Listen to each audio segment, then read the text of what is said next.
we're very sorry that we didn't see you actually at the New Media Summer School, because we were hoping to see you.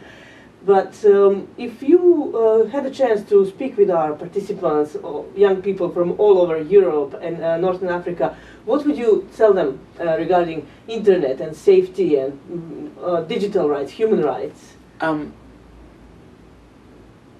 I will tell them, first of all, to be confident that the world we're building is probably a better world. I will tell them to be courageous in affirming the legitimacy of our cultural practices.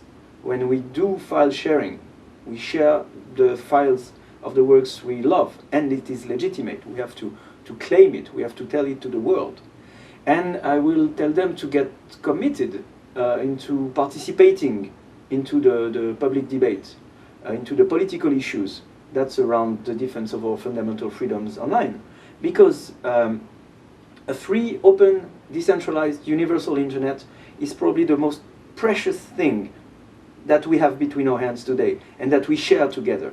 And we share it together as a common good, which means that we all collectively own it, but at the same time we collectively have a responsibility over it.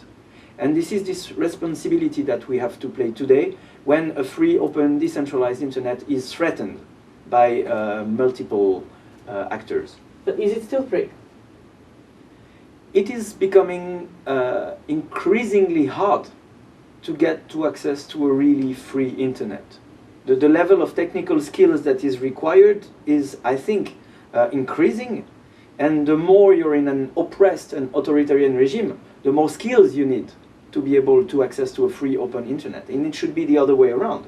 And we've seen this first session with, Neelie Kroes and so on, using all those buzzwords about inclusion and openness and transparency and blah, blah, blah. But this is not what is going on with the public policies.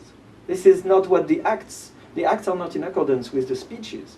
Because when you look at the acts, you see ACTA, you see the upcoming revision of IPRED, you see website blocking in the name of combating child pornography that has been adopted by the Council last week. And you see measures that are increasingly turning a free internet into a balkanized version of the internet, from which people will have to escape through technological means in order to maybe be able to access to a truly free internet.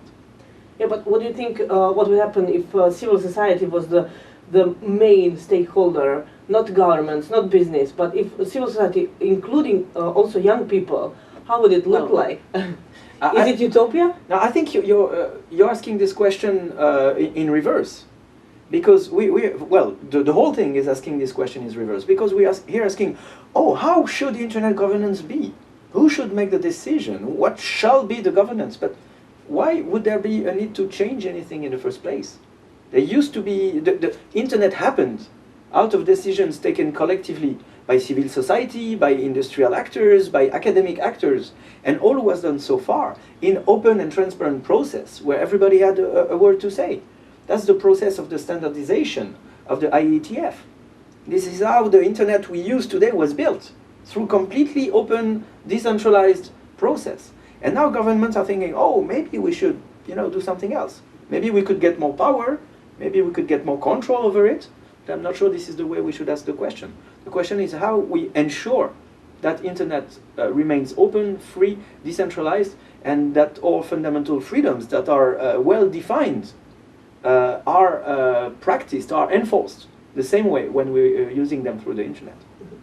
And when we were talking about internet and activism in the streets and online, we have this thing that is called left click activism, and is actually in a way internet in a way killing this kind of activism that we used to have, or is it giving it kind of new strength?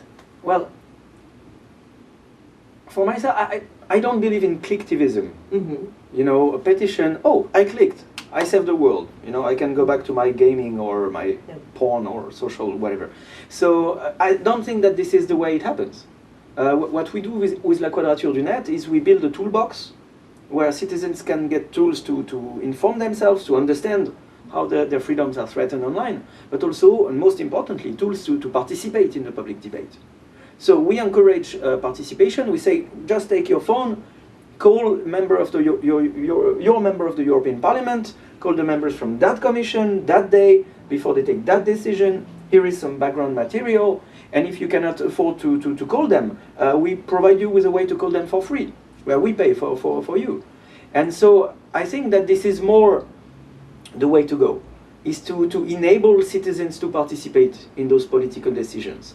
And that collectively we can, first of all, raise awareness on those issues, then we can build alternatives, we can build proposals, we can all agree on, then we can push them forward, and ultimately we can raise the political costs of taking bad decisions from our elected representatives or from the government, once again by shining transparency and openness on the decision-making process.